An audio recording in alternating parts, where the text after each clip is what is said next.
On this episode of A State of Control, we talk about the impact of software development in the AV industry. It's really not an easy topic when it comes down to it. There's a lot that goes into it, and you'll hear all of those details next on A State of Control. The network for the AV industry.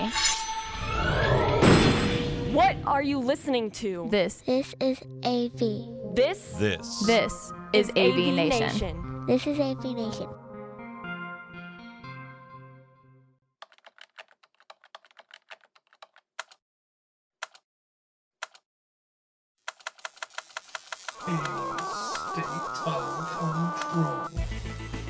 A State of Control. A State of Control, episode 103, Embedded Developer. Welcome to A State of Control, an AVNation podcast that highlights the control programming and automation aspects of the audiovisual industry. My name is Steve Greenblatt. I'm your host. Thanks for joining us today. So on today's show, we're going to talk about a topic that we've really been alluding to over the past few episodes, and we've been kind of getting to this point of defining what is an AV software developer, and that's really what we're going to talk about, and how that correlates to what we know as a traditional AV programmer. With me to discuss that are two guests that are new to the show and have a lot that I know they could offer to the conversation. And before we get to them, I'd like to say hello to the guy I got to see in person and spend some time with in Barcelona, and was quite impressed with his Spanish. Hey, Rich, how are you? I'm doing good. Mellow West Coast greetings. Yes, from Barcelona. No, it was good to see you, man. It was far too long. And the fact that we had to travel thousands and thousands of miles to do it, it was all worth it. It was great to see you, the crew. I got a chance to speak with you and actually, kind of get an interview in with you and congratulate you on a whole lot of things that you've been doing. So couldn't be prouder of my partner and being able to share some space with you the whole time. Thanks. So. I appreciate that. Same here. It was really great. And if you do listen to our last show and you get to see the video, we were in quite a tight quarter to record in the influencer lounge at ISE. So that was it was fun in many levels. So we'll move on to introduce our guests today. And the first one is somebody that got to know when he was more on the client side. And we spent a lot of time working on some projects together. He is now the CTO, the Chief Technology Officer at Level 3. And his name is Fred Loucks. Welcome, Fred. Hey, thanks, Steve. Thanks for having me. Thanks for being here. And last but not least, another person who I got to know over the past couple of years going to different events, and he's a fellow business owner of an independent programming company and an advocate of AV software development, and he is Neil Silver, and he's from LCD. Welcome, Neil. Thanks, Steve. Thanks for the welcome. Thanks for the invitation to take part today. Thanks for being with us. So, we tend to talk about programming in AV, and it has a lot of different meanings and a lot of different terms. And back in the day, the programmer was the guy with the laptop, or the gal with the laptop, and they were the ones that had to do everything that had to do with a laptop, and that's usually how you got to move forward in the role of programming, because you knew how to work a computer the best. And I'm talking many years ago, but that's really where it all began. And we talk about audio programming and control programming and device configuration. And there's so many different ways that we could talk about programming. But today we're going to kind of take it to the next level. We're going to talk about where does the term software development live in the AV space, and how is that correlated to what we know as an AV programmer. So, Rich, I'll let you take the first crack at it. Are we ready to define a new term in this industry? And have we gotten to a point where the industry is ready to think of programmers as software developers? I think we're on the cusp. I think that as, without too sore of a point, as devices become available coming out of, the endless supply chain issues, the ability to integrate more traditional programming languages will start to accelerate the interoperability, interchangeability of developer at that point. we're still dealing with a whole lot of purpose-built devices. I think that when we went into this whole virtualization move that we had to, it pushed a lot of things to the forefront where all of a sudden it became a matter of the tools that you've had, because we were constrained by hardware and by chipsets and, by walled gardens, by necessity had to get opened up. And so I think that not yet, soon, I think that there is because it's being driven from the client side, there's a little bit more openness to more established languages being part of the ecosystem. I think that a lot of the manufacturers and a lot of the integrators got caught a little unaware that this shift was going to happen so quickly, or could happen so quickly, because we were just talking about, it's always been, we sell the box gets connected to devices, the guy or the gal with the laptop shows in, they sit there on a paint bucket and they tap away for several hours, and then they go, okay, now you can have your conference. It's moved. I mean, even the fact that we've had this conversation before, the fact that corporate IT now allows for remote access. 3 years ago, we would always have the fight, and we even did an episode on how the heck do we deal with hardened systems, and it was absolutely a no-go, right? IT managers like, nope, never, not going to happen, never going to do it. Now you're like, hey, I need access. They're like, give me 10 minutes. And you're like, this is the best thing ever. But because it allows us to open up access to hardened systems, it is going to ease a little bit about the use of developers, because it allows for a collaboration. And before, AV systems programming was almost a solitary pursuit, just because of the nature of the software that was being used. There wasn't a whole lot of ability to open up a repository and have collaborative efforts being taken with the code. It was just the tools that we were given. Now you do have the ability to go ahead and parcel pieces off, or work almost simultaneously on a piece, and with repositories and being able to pull and push, and all of the language that's been in common software development for the past 20 years is now working its way into AV programming. So it's coming. It's a lot closer than it was, if you asked me, 3 years ago.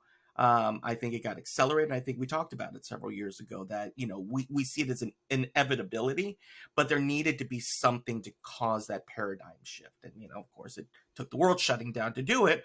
But, I think that wound up being a tipping point that we are seeing it, because there are other software suites that are coming out that are saying, look, we'll do some of kind of the heavy grunt work of the stuff, you don't necessarily have to worry about, like getting devices and getting UIs pushed out to devices and everything else. Now it allows for developers to come in and say, okay, now we can bring special sauce to the equation. We can bring something that's special other than just making the channel go up and down on a cable box. So Fred, in the time that I know you like to push the envelope, and you also kind of have a bit of a visionary view on things. What is it going to take for us to get to the point where we're really considering software development in the AV space, and kind of what does that look like from your perspective?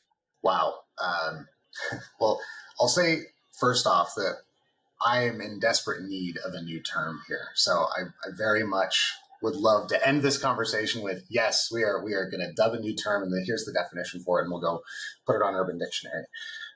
What I'd love to see is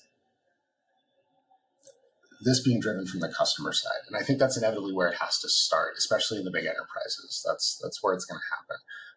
Oftentimes, being in a commercial integration business, right, my customers tend to be AV people who now report into IT organizations. I was one of those people, right? Worked at a large IT firm, or a large enterprise within an IT organization responsible for conference rooms, right? Very narrow, very focused on that one thing. And the first problem that I experienced, and this is one of the things that brought Steve and I together early on, was, oh my gosh, I have 3,000 spaces and I'm one person. How are we going to do do this. Not just the deployment problems, right? But the control and management and monitoring and configuration of devices and all of that stuff. It's an absolute nightmare scenario to try and deal with AV at massive scale. And so this is where tools that have been in modern programming, modern software development, right, cloud native concepts are so powerful, right? And that's what I found in the AV space, in the IT space as the customer is, I had this big problem. How do I manage all this stuff at rapid scale? How do I iterate? Because I can't just push that one control system program out once and never touch it again, right? I gotta push features and patches monthly, every other month. It's a constant thing, and you're talking about hundreds or thousands of spaces. It's very, very complex to do that. So it's a lot easier when you're dealing with cloud native tools, right? Containers, pure software, container orchestration, those types of things. It's a superpower. So what's it going to take? Yeesh, it's going to take customers asking for it, I think, is a big part of it. It's going to take integrators asking for it, and independent programming houses, right? As the last mile of system delivery, we have to be asking for it, because at the end of the day, most manufacturers still don't deliver on a usable API or interface, much less any kind of actual SDKs that they're publishing to interact with their solutions. It's very rare still, and that actually drives a lot of specification at level 3. How manageable was this device? Can I declare the configuration state? Because I don't want to deal with this for loop on every setting and try to, force config state and manage all of that variability. I just want to push a config file, right? Those types of things are really impacting the decision-making process for me, and where the value comes in a sort of a true software development mindset. The problems get bigger, the scale gets bigger, everything else sort of has to shift, right? And it drives a ton of conversation. It drives a ton of innovation within the manufacturer space. And in my mind, that's kind of the big thing still holding all this back personally, is the walled gardens, right? As Rich mentioned earlier, right? That's not gone, right? As a matter of fact, that's the status quo for most systems integrators in the world. And it will be for some time, because they've never had to do anything different than that. This is a muscle, and it doesn't get flexed overnight. The skills don't get built overnight. You don't even have the same communication channels, the same publications you're reading, the same podcasts you're listening to. The whole world is different when you start talking about being a software developer, managing the SDLC, right? And in general, working in sort of this cloud native modern software space. So I think there's a ton of it. This is a fundamental paradigm shift, and I'm excited to be pushing it and to do everything I can to participate in that process. But I think there's a lot of mountains to move personally to make this status quo, right? To move to the open source era of AV. Are you kidding me? We're not even close to that, right? We are very much entrenched in the wall gardens phase of AV, most certainly. So that'd be my take. Well, Neil, I'll let you join in as somebody, kind of like Fred said, a lot of solutions are driven by pain points, and a lot of them are also driven by clients that have the desire for something. Well, as somebody who is entering the space and has identified opportunities here, how can you speak a little bit to where you see this and what does the pivot look like, I guess? Yeah, so it was really interesting just in Fred's kind of comments there. We already kind of got off the software development piece on a little bit to the kind of DevOps piece. How not even the tools we're using to build the software, the tools that we're using to distribute the code and get it out deploy it out onto the boxes. And that's another whole area where the modern tools open up a whole new kind of world to us, and the skills need to be built. Like Fred says, those skills are just not out there. And also, we still have the walled gardens even on that side of things, so we can't necessarily use them. And so some of these things, even on the DevOps side, we have to do some software development to build some of those tools. So there's lots of stepping stones before we do get there. I think it's interesting that one of the things that is pushing it, and where the clients are starting to make that request, is around security, because we've got so many devices that are still controlled with, non-proprietary, TCP connections, raw TCP connections, telnet connections in our industry, and client IT departments, they understand that they don't want that anywhere near their stuff.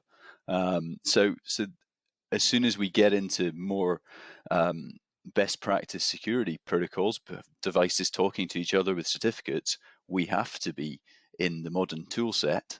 Otherwise, you can imagine the integrator within a business going to his boss and saying, well, yeah, we can implement this, but it'll take us a couple of months to write the security protocols to make it work. It's not going to happen. So I think that is the one area already where client IT departments are really saying, they're not saying you need to use these new tools. What they're saying is we need this security level in terms of how you're doing it. And in some of the corporate environments, they're also actually sort of saying, what libraries are you using? What are you using in your code?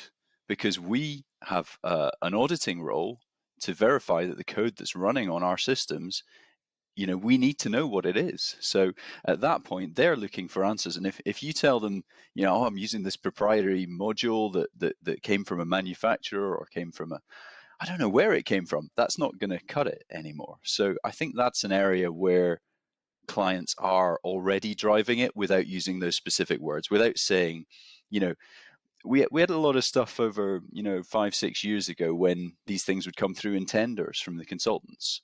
You will program this system using modern tools, and it seemed very false and forced. It didn't seem to really, the reasoning behind it didn't seem kind of valid.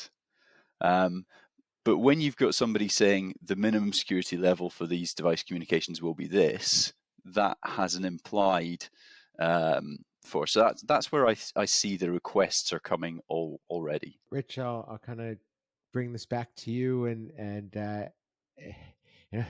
there's a lot of old school thinking in the industry, of course, and I think that might be one of the things that we're fighting against. But aside from the clients, because if the clients are driving this, they could also drive the business in a different direction. How as an industry could we look to step up our game? Well, I think Neil brought up a great point, and it's something to definitely consider, which is that not only, we've always lived in the world of purpose-driven code, right? We were asked to do X and basically nothing more than X. Maybe we'd give you Y. But because, as we said, software is eating the world, everything's completely changed, and that, yes, you can provide it to us. However, you also need to certify that you're not going to be the reason why people's credit card numbers are being stolen, or, information is being accessed. And, you're not the HVAC system plugged in over at a Target that wound up being the point of failure for a security breach.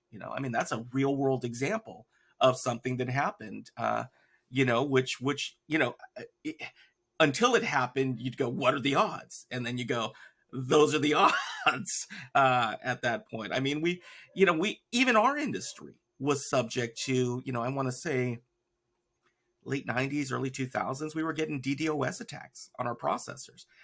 These things were barely on the internet, and we were having to issue warnings that it was just like, hey, you can't just leave this thing hanging out on the internet. It's going to get nailed. And so I think what it is requiring is that, and you're seeing it with some integrators, is that they and software suite companies, they're getting CSOs, they're getting C-level security officers whose only job is compliance and security and all of these things. So it is becoming more and more of the conversation. And now here's where the delineation happens. Corporate, enterprise, banking, health, all of those are, education, all of those are silos of where control system programming works its way in. And there's a large number of integrators and programmers and developers that are out there. But as we saw with the iPad and with mobile, residential comes in on the backside and forces a whole lot of things that if you're in a commercial centric or enterprise centric world, you're going to get waylaid as well, because you didn't plan for the fact that these are the people who are actually making the recommendations and the requests, and then it funnels back. In the old days, it used to be a pro level solution would get distilled down to a consumer solution. That ended years ago, with the advent of the handheld device. We talked about it. It was like, I would get from manufacturers, oh, the touch panel will never go away. People will never use their phone or a tablet to control. I'm like, whatever you say, no problem at all, because, a $10,000 static device is going to always be there instead of a $500 handheld device. But the other side of the development is that you do have consumer facing products that are working their way into the enterprise. So you also have to, from a development standpoint, build features that are, and we've always talked about this, right? Security is hard because it's designed to be. That's the whole point of security. It's not to make it convenient. But you have to bridge that side with, when you're developing, how can you layer in that convenience factor? How can you bring in the human element? And again, we get so caught up in bits and bytes and what it can do and kind of the paranoia of what we think it should do, right? What's the programmer's credo? I'm not done. I'm just done for today. You also have to take that hat off from a development standpoint and go, what are the humans who are going to interact with this actually going to need? And again, because I come from bespoke and I come from dealing with some very interesting personalities, you have to factor that in too, because there's a certain point where you can sit there and adamantly say, no, it's got to be this, it's got to be good, I'm holding the rules, but you have to have that flexibility too. And so I think that's where the experienced programming community provides a lot of wisdom and insight, because when you're coming in from outside of the industry, ignorance is bliss in some respects, but at the same time, you have to be able to respect your audience and respect your clients. And programming firms as a whole, I'm not saying all of them, in terms of interpersonal relationships, aren't always the best at bridging that gap. And so I think that is where the consultant, the integrator, the third-party programming community finds, again, like we've always done, right, is being that bridge, that translator, that UN, right, that gets everybody speaking a common language. And so I see that the control systems programmer will move more into, and you'll see it. You see software managers, right? You see high-level manager experience who's like, I don't understand this new version of this SSL socket. I know what the acronym means, but I have no idea how those things are going to communicate. That's no longer something that I'm best at. What I am best at is being able to bridge the gap between somebody who's providing that specific key to the lock and then explaining to everybody, here's the key that goes to the door that's part of the room, that's part of this larger structure that you're within. And so I see that we will move more into, software architecture, I think, is what will happen at some point for some code houses and from an integrator. I mean, and that's, for lack of a better word, I've always said I am not the best coder out there. It's not my strong suit. But I know enough to be able to bridge the gap between the really, really smart guys and the people who are paying for it. And so, programming houses, developers, for me, it's niches and riches, right? Find those opportunities. There's opportunities that are popping up. You just got to be able to spot them. And so, again, we're dealing with programmers and small integration companies and everything else. Companies like Neil's, are resources who are like, hey, look, we're specialists. This is what we do. Fantastic. Let's leverage it. I think that's fun, Rich, because part of what you just said there kind of describes LCD and one of our kind of core values. So we have our old school programmers, we call them embedded developers, and then we have our software developers. And exactly that, I don't need to understand what's going on down at the security layer of this product because the software development team's dealing with that. But I fundamentally understand the peculiarities of this product in the AV sphere. So, yeah, absolutely, spot on. Fred, I'll let you comment on this. Is that, are we going to find the talent in this industry, kind of what we're talking about here, or do we kind of change what we know as programmers to being a different breed? So that's an interesting question. I think I would start with, traditionally within the integration industry, it tends to be a very trade mindset, and a lot of people who come into AV start in the field, start doing, things like that. They work their way up through AV, which is really challenging, because, I have this, I love this saying, what got you here won't get you there. And sometimes you're going to run into those 80%ers, and I like to call them, that are going to be able to, they're the ones producing 80% of your revenue and doing 80% of the work in your business. You're going to find those rock stars. They're going to be like, yeah, I started as an install tech, and I'm going to move to being a project manager, and then a programmer, and then a designer, and then I'm going to run the whole operations division, and eventually I'm going to be the CEO, right? You're going to run into those people. I know those people, right? We've met them. But that is not everybody. And one of the challenges is the people who set out in their life to be a software developer, who go to school, who put themselves through camps, who learn from the greats, right? Who spend their time embedded in software. There's not really a great path for them to come into the AV industry today. That's not going to be my first pick as a developer, right? I'm going to go work on the modern technologies, right? I'm going to go work on application of AI in software, right? And I'm going to work on platform engineering and other things that are, this is today, right? Cloud native technologies, edge computing, like what I want to work on that stuff. That stuff's fun. That stuff pays the bills, pays a lot more.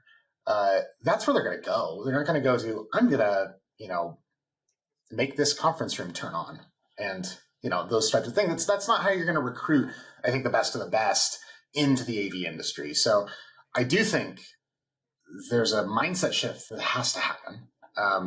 When we go to recruit, we're trying to bring the right people into the industry and raise the right people in the industry for those that will rise to that challenge and go learn. I think we need to do a much better job encouraging our programmers to pursue software development skill sets. One of the things I stopped doing within level 3, as an example, is I use like Pluralsight, right? Like I use IT skills learning platform, right? I'm not asking them to get CTS. I'm asking them to go through the certification courses and the processes for, Kubernetes certified application developer, right? Like CCAD, like those types of things. Like I want you to learn infrastructure and modern cloud approaches and things like that, because I don't want your brain to get twisted into the way that we think about programming in the AV industry, right? This embedded piece of software that's built by a third-party manufacturer that only works with that stuff. That mindset, I think, that's not what's going to get us there, right? It got us here. It's not what's going to get us there. So I would start with that as a response there. And I guess I would say I'm very concerned for the industry at large, because I think this is coming, Rich said it, it's coming quicker than you think, right? It's later than you think. This is happening quickly, I think. And what I think is going to happen personally is this is where you're going to see sort of the cream rise to the top, right? The customer requests, especially in meeting spaces, they're going to get more sophisticated. They're going to be more holistic. We're not talking about a room or 10 rooms. We're talking about hundreds of rooms across multiple different environments. We're talking about platform engineering, not just building one app, right? And that is a higher order skill set. That is a higher order level of thinking and programming. And that's not going to be your typical integrator. I worry that the typical integrator without upskilling there is going to turn into, continue to turn into a commodity resource, which is what's happening, right? A lot of people can program, manufacture ABCD stuff. Not very many right now can go do that on containers using native, JavaScript and HTML and whatever other resources you might be using to make a better, more flexible experience. So it's going to be interesting to watch. Absolutely. No, thank you for that. And that was really good perspective to share. And I think it's a good challenge for our audience and for the programmers out there who are looking to either pursue a career or lengthen their career to look at some of those resources that you mentioned. So appreciate you sharing that. Neil, I'll kind of bring it back to you, and we're getting close to wrapping up. But I know that you have seen this coming, and you've reacted to it, and you've kind of, as you mentioned, you have different sets of programmers on your team. How do you set them up for the future, so that you can feel like this has longevity, and that you'll be well positioned for these changes? Yeah, I think it's interesting when Fred was talking about how we recruit good talent into the AV industry. I think Steve and I were both kind of nodding, because we've both probably had those conversations. We've had those conversations with developers when they've said, "So what's your stack?" And you give them some names. And you give them some names, and they say, and they start Googling, and that's the base point we come from. It's a difficult conversation to have with a young, capable, individual who wants to show kind of how capable they are. It's a really difficult conversation to have with them. And it's interesting, within the two sides of our team, there's definitely, I don't think there's an AV programmer out there who doesn't have still a real great desire to learn new skills. I think it's kind of goes really through it. You're kind of in the wrong place if you don't have that kind of desire to go and learn new things. And we can, what we do just now, and interestingly, with the developers who've stayed with us, the software developers who've stayed with us for a long time, they're also interested to learn about the AV industry. And at some level, it's amazing, but real software development, you often have quite a detachment from the real stuff that it does. And our AV industry has magic, because our code does stuff. It makes things go up and down, And so I wouldn't, in terms of that kind of recruiting and attracting, I think the AV industry still does magical stuff. So that's a real kind of bonus that we have, and that doesn't go away. We're able to do it in better ways, but I think that is a really interesting thing. I know I spoke to a number of developers who when we spoke to them about kind of some of the more integration testing, they said, okay, so we've got real equipment, we can make things do stuff, and that's a really interesting thing. And like any somebody in their career, if you want to be rounded across software development, you want to work a bit in gambling, a bit in gaming, a bit in this, a bit in that. You want to touch all these different things. So I think in some way we can attract people in that way. I think one other thing that we've not talked about today, which I just wanted to bring in before we finish up, we talked a little bit about walled gardens, silos in the embedded kind of world. One thing that's happening, or I see that is happening now, is that because those walled gardens have been opening up and allowing more software development to go on these boxes, I'm seeing that there's areas where that's going to have to close back down again, because some of these embedded devices are suddenly going, oh, what did we open up? Can we still be compliant within the laws and the security in the area? What can people put on our boxes? And also, having something that is tightly secured down when it comes out of the factory is much easier to control than, here you go, do what you want with it. And I think that is something where the manufacturers in the industry are having to evolve and change as well. They're having to deal with that, and they're having to balance the kind of security audit side of things of their business with the ultimate flexibility which a custom AV solution gives you with these tools. So I think that's a really, and one last one I had around,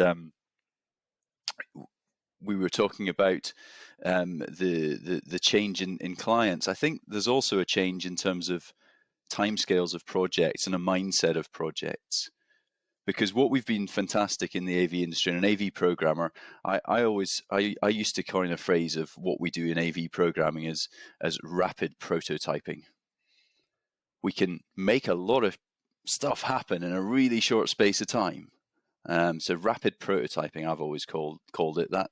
Turn up on the morning, and by the end of the day, we've got it all working.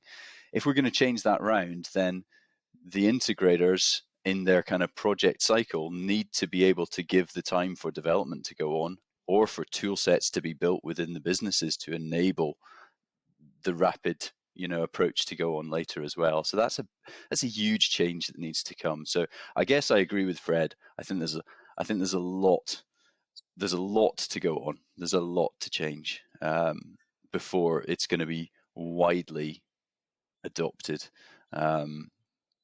across our industry. And we all want it to happen, because I think the AV industry is a creative industry, and with these extra tools, imagine what we could be doing. Really, I think it's so exciting that if we get wider adoption, the things that the AV industry can do can almost catch us up a little bit with where we feel a little bit left behind by some of the commercial, the CI stuff, who are already using these tools. I appreciate that, and I think that's a good place for us to wrap this. But it sounds like this is a conversation that's going to continue, and I'd like to invite you guys back in the future, because there's a lot more to this than we were able to cover today. But you guys did this very insightfully and gave us a lot to think about. I thank you guys for being part of the show. Fred Loucks from Level 3. How can people get in touch with you and learn more about Level 3? Absolutely. Well, you can find us at our website. That's level3av.com. And there's plenty to learn there about the slightly different way that we do things when it comes to software. The other places, you can find me on LinkedIn at the /AVFuturist. Lots of challenging content usually coming out of me, especially when I'm feeling salty about A, B, or C. So I'd love for you to connect and reach out and ask questions. If you want to hear Fred also on another podcast, he was recently on integrating technology, which is hosted by our friend Patrick Murray. So check that out as well. Neil Silver from LCD, thanks for being with us. How can people get in touch with you, learn more about what you're up to? So again, you'll find me on LinkedIn. The company website, lightingcontrol.co.uk. You can reach me on there, and you'll find me on LinkedIn, Neil Silver. Thanks, and hopefully you guys had a good experience this time, because we're definitely going to invite you back in the future. Absolutely. Be a pleasure. Rich, another great show. Any last words from you, and anything that you wanted to share, how people can get in touch with you and things that you're doing? It's fantastic. Again, I mean, these are where I love these shows, because it's, I as I constantly say, right, rewind the show, hone in on several of the things that Fred and Neil said. Like, if you want to truly work your craft, if you want to build your business, if a brother's got to eat and you want to make more money, rewind and listen to this stuff, because these are kernels of knowledge that take you to being relevant. And again, and like I said, Neil, I'm stealing Embedded Programmer. Dude, that is flat out. I loved that one. Again, it's like, it's what is it? Good artists borrow, great artists steal, right? I have to give the credit to one of our software developers. So he named them, and he was really apologetic about it. And we went, no, it's spot on. Yeah, no, absolutely. And it is a new lexicon. And, I appreciate that, our little show can, highlight and bring to the front, these fantastic takes on, where the industry is going. And, and I learn, I mean, there's a ton that I learned off of it, that it constantly challenges me to rethink, and I'm on the other side of the industry, right? I mean, I'm one of the few, SUVs in the industry. And so for me, it's like, which half of the brain is going to get slapped around, right? The enterprise side or the resi side. And this is the stuff that I love, because it forces me to rethink again and like refire those synapses and go, I didn't think about that. That could bite me in the ass. I got to go back and go to my integrators and go, hey, these are the things that we weren't thinking about. We've got to get on this. But again, that's value, right? That's the beauty of collaboration. That's value that as a third-party programmer, or if you're working in a programming house, going to your programming manager or going to, the owner of your company and saying, hey, look, they mentioned these things that we really need to be thinking about. And then having the ability to reach out directly to Fred and to Neil and stuff like that. And we appreciate that because, again, it's all about, that reach one, teach one still. It's, everything that I always fall back to. And so, again, like I said, rewind, fast forward past me and my fireside chat, and then just hone in on exactly what they say. And then you'll get actually the good content out of the show. So, and if you want to find Uncle Richie for any reason, you can find me on the interwebs. Type in my name. I'm on LinkedIn, Fregosa Design, at @rfregosa on the socials. But as I always say, hopefully the best place that you'll find me is here on AVNation.tv and our suite of shows that deal with all of our other verticals, including the control systems programming environment and supporting our sponsors along the way. Absolutely. Somehow we have to get you the Uncle Richie either moniker on one of these platforms or a hashtag or something. I'm at that point. Exactly. Well, Rich said it all. So, please do visit the website and check out this show and all the others. There's a lot of great content that AVNation puts out, and we support all of them. For me, you can reach me at Steve Greenblatt on social media. You can reach my company, Control Concepts, at controlconcepts.net.